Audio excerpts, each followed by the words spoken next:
Ada 4 amalan bisa menyebabkan kita masuk surga dalam keadaan selamat. Kata Nabi, Ubsus salam wa at'imut ta'am wa silul arham wa shalla bil laili wan nasu niyamun tadkhulul jannata bisalamin. 4 amalan ini bisa menyebabkan kita masuk surga dengan selamat. Yang pertama, Ubsus salam.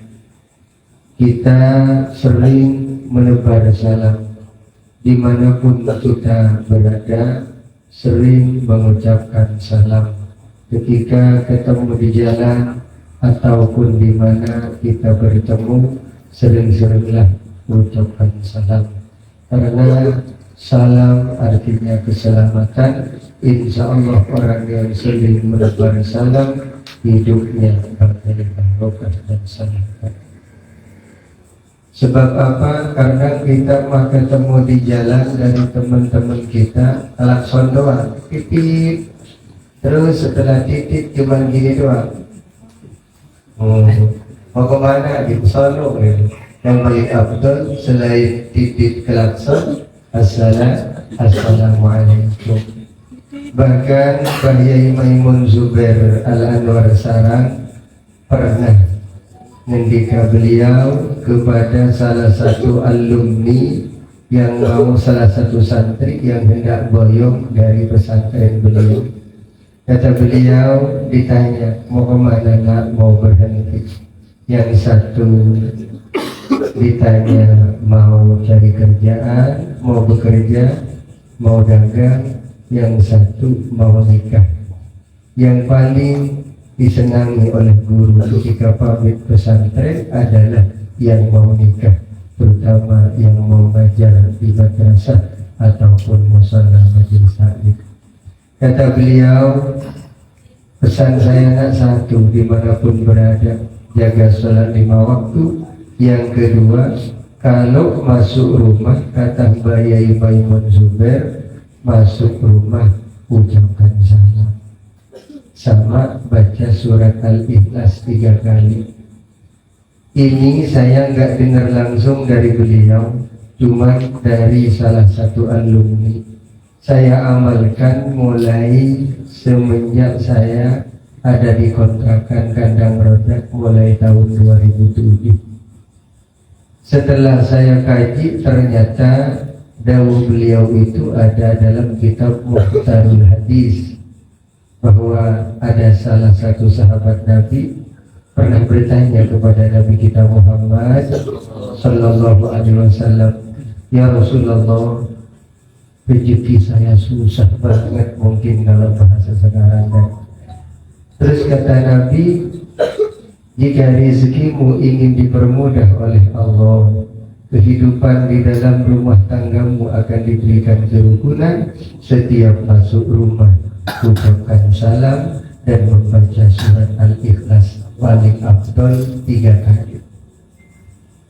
Diamalkan oleh saya dan juga teman saya, itu merasa tenang. Dan di dalam rumah tangga walaupun gak kaya, alhamdulillah, walaupun cekcok gak terlalu parah sama keluarga. Karena dalam hadis itu dijelaskan, barang siapa yang masuk rumah ucapkan salam dan membaca surat Al-Ikhlas, maka Allah akan menjadikan mawaddah satu kepada yang lainnya. Kakak beradik, suami ke istri akan dijadikan hati yang rukun dan damai. Jadi kalau sahabat-sahabat Ansar uang udah terpenuhi, segala sesuatu udah ada, tapi sama istri suka cekcok baik, coba amalkan hadis Nabi ini dan pesan dari guru kita termasuk ulama Nahdiyin Bahyai Maimun Zubair Al-Anwar Sarang. Beliau berpesan seperti tadi, setiap masuk rumah ucapkan salam dan membaca surat Al-Ikhlas sekali boleh, 3 kali afdalnya. Bahkan saat saya di kontrakan dulu, saya tulis di pintu salam Al-Ikhlas. Ada saudara yang main nanya, apa maksudnya salam Al-Ikhlas ini Kak? Ini saya jawab, saya nggak bisa ngamalin yang berat-berat, nggak istiqomah juga. Saya mah ngamalin yang ini aja. Ketika masuk rumah ucapkan salam dan membaca surat Al-Ikhlas.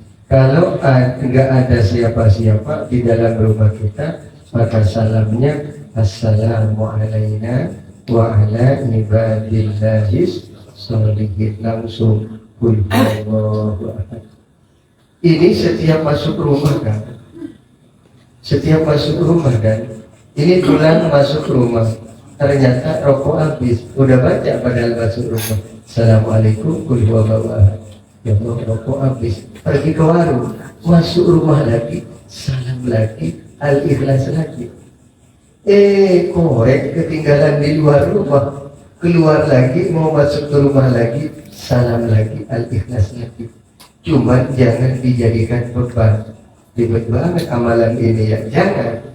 Karena membaca surat Al-Ikhlas 3 kali kata Sayyidina Ali, pahalanya sebagaimana kita khatam Quran. Luar biasa manfaatnya. Yang kedua amalannya adalah wajibut ta'am, bersedekah. Bersedekah ini bisa menyebabkan kita masuk surga. Bahkan rindu surga itu diantaranya adalah orang ahli sedekah. Orang ahli sedekah di mana-mana pasti orang tersebut disenangi oleh tetangga, saudara, asalkan kita ngasihnya dalam keadaan ikhlas. Kata Nabi, tahadu tahabu, saling kalian memberi hadiah, maka tahabu, sering dan memberi hadiah, maka kalian saling menyayangi. Kalau kita mau silaturahmi ke kakak ipar, adik ipar, ke teman sahabat Ansor Banser, ini mah paling afdol membawa sedekah, membawa buah, ya. Tengok orang sakit, membawa buah, membawa roti. Saya ingat dulu waktu di pesantren, ada teman saya sakit, saya nengok sama teman saya nanya, dan apa yang dirasa? Kata teman saya duduk di sampingnya. Teman saya yang sakit jawab, nggak ada yang dirasa, karena situ ke sini nggak bawa apa-apa. Ya Allah, saya ingat terus itu. Jadi orang ahli sedekah di mana-mana hidupnya bakal senang, bakal senang. Setiap orang bersedekah yang saya perhatikan, orang ahli sedekah bukan semakin bangkrut, tapi insya Allah semakin diberikan keberkahan oleh Allah. Lihat guru-guru kita, guru-guru saya, kalau hari Jumat bersedekah ke orang tuanya, hari Senin bersedekah ke mertuanya, hari-hari yang lain hari Jumat dia mah tiap pagi nyari anak yatim, guru saya. Bahkan sampai saya mah pengen punya tanah ini, Kang Ustadz Jaya, perjuangannya luar biasa, belinya nggak punya uang, pengen beli tanah ini, punya orang Batak. Kata tetangga, kalau bertetangga nama orang Batak suka ada hubuknya, kan nggak enak banget di dalam ada orang anak-anak ngaji, di sini hubuk, nggak pantas banget. Saya silaturahmi, bahkan pernah dengar ceramahnya Habib Alwi Ahbabur Rasul. Ceramah beliau itu, barang siapa yang ingin tempat itu ingin kita miliki, ceramah beliau, saya nggak silaturahmi langsung, pernah dengar, maka tanah itu dibacain sholawat setiap pulang sholat Jumat. Batas waktu nggak tahu batas waktu, pokoknya saya waktu itu sekitar 2 bulan, setiap pulang sholat Jumat tanah ini dibacain sholawat, ditepuk. Allahumma sholli wa sallim ala sayyidina Muhammad wa ala ali sayyidina Muhammad. Saya baca 7 kali, kadang 11 kali. Pernah waktu itu baca sambil nepuk, ketahuan istri, sama istri suruh pulang, nanti sama orang dikira gak waras. Ya Allah, iya, ya Allah. Saya gak ngaji langsung ke beliau, Cuman orang muhibbin beliau Ustaz Alwi itu cerita ke saya, oh iya, dan juga saya silaturahmi ke guru, serta guru baca ini, insya Allah tempat menjadi barokah. Saya melihatnya, alhamdulillah dijalanin sekitar 1 tahun 2 tahun setengah. Saya pindah ke sini 2018, 2019 akhir tanah ini kebeli saya, walaupun nggak pakai uang, pakai utang. Alhamdulillah. Keyakinan orang NU, keyakinan ahli sunnah wal jamaah ini kebarokah guru, doa itu luar biasa. Orang ulama NU, orang NU kebarokah doa guru, doa orang tua itu keyakinannya luar biasa. Bahkan ketika orang NU ini sukses, ketika ditanya ini berkah doa guru dan orang tua, gak ada, jarang ketika ditanya sukses banget ya, usahanya bagus, ini mah sukses, begini sukses, mereka menjawab ini adalah anugerah Allah. Bisa jadi ini pasti doa guru dan doa orang tua. Bersedekah bisa menyebabkan kita mati husnul khotimah. Bersedekah bisa menolak, kata Nabi, as-sadaqatu tasuddu sab'ina baban minasu. Bersedekah bisa menutup 70 pintu kejelekan. Yang sial-sial melulu coba bersedekah.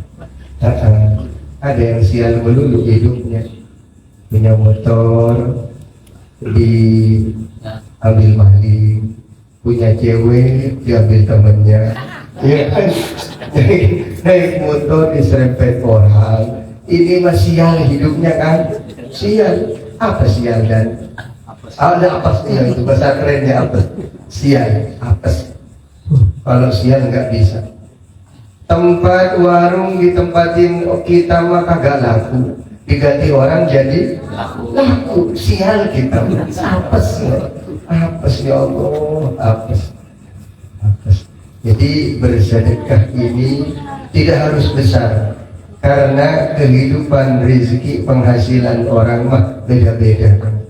Satu ayah, satu ibu merantaunya sama-sama ke Cikarang, bahkan antara adik dan kakak, kadang lebih dulu kakaknya yang merantau, cuma lebih sukses adiknya.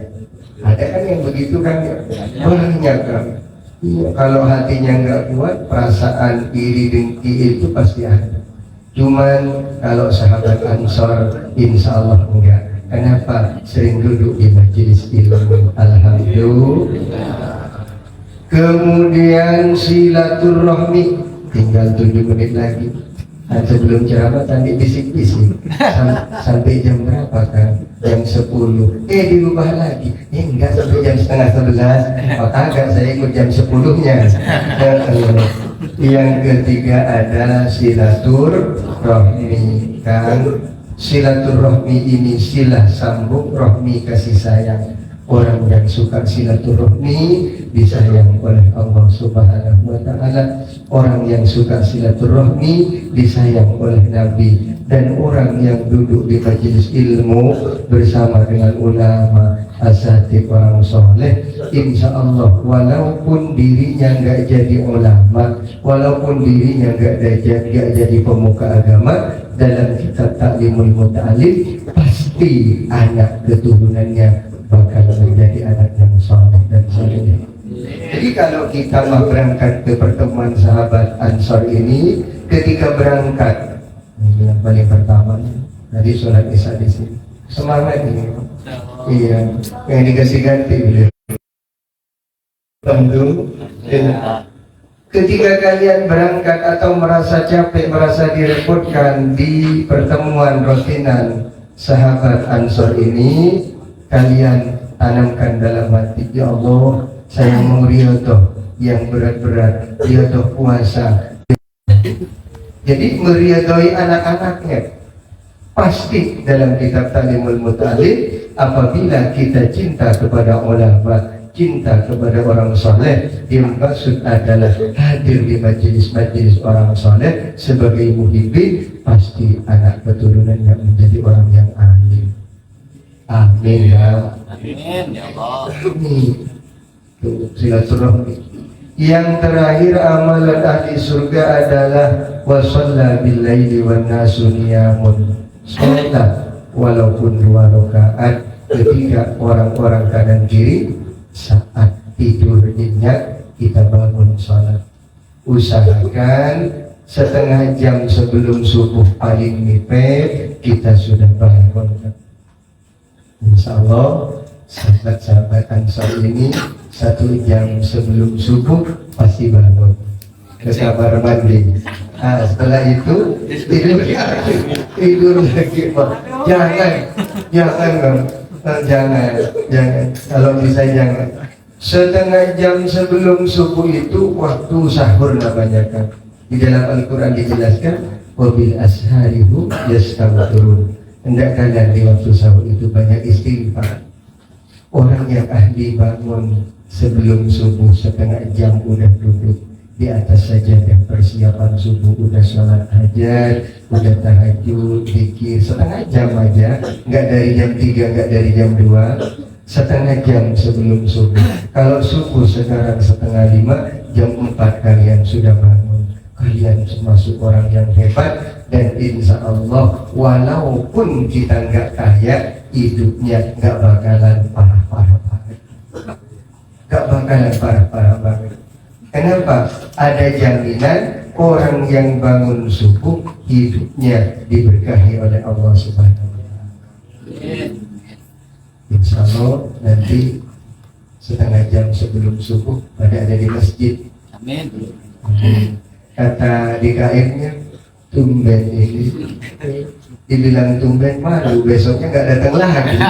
Ya Allah, subuh kan, subuh kalau kita bangun sholat subuh awal, kita baca zikir, jangan di subuh, jangan tidur lagi sampai terbit matahari, insya Allah hidupnya barokah.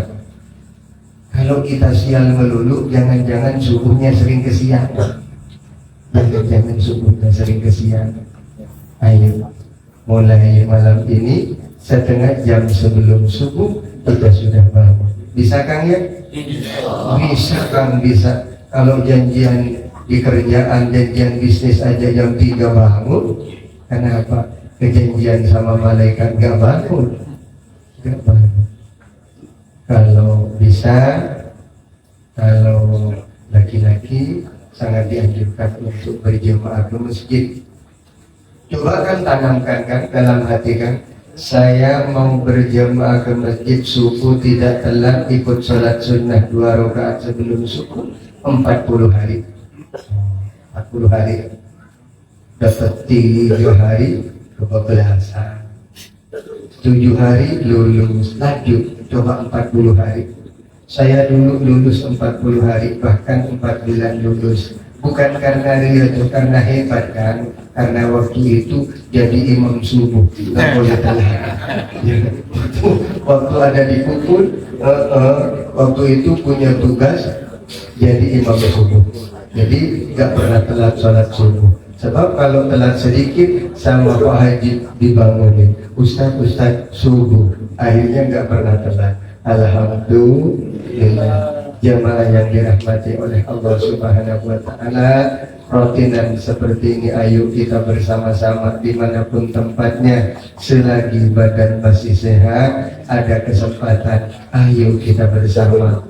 Karena ada masanya suatu saat nanti ketika kita jalan sudah bertatih-tatih kan, umur 60 itu walaupun kita masih hidup, jalannya udah beda, cara bicaranya udah beda. Kenapa? Gigi sudah copot semua, nggak pasif. Kalau sekarang ahli salawat tim hadroh ini salawatnya pasif-pasif banget. Tadi saya lagi taklim di Geraha depan masjid di rumah Pak RW yang baru, istri nge-WA yang salawatan bagus banget, lebih bagus daripada malam Senin. WA-nya masih ada. Saya alhamdulillah, Ayo kita bersama-sama, mumpung badan masih sehat, kedua mata belum rabun, karena ada saatnya, saat masih sehat kita sia-siakan. Ketika nanti duduk di kursi roda, kadang mendengar lantunan azan, lantunan sholawat, air matanya mengalir. Saya punya teman kan, beliau umur 40 udah stroke ringan, tangannya ini udah kebalik, lisannya ini, lidahnya udah nggak jelas. Ketika saya silaturahmi mendengar waktu itu suara adzan, air matanya mengalir.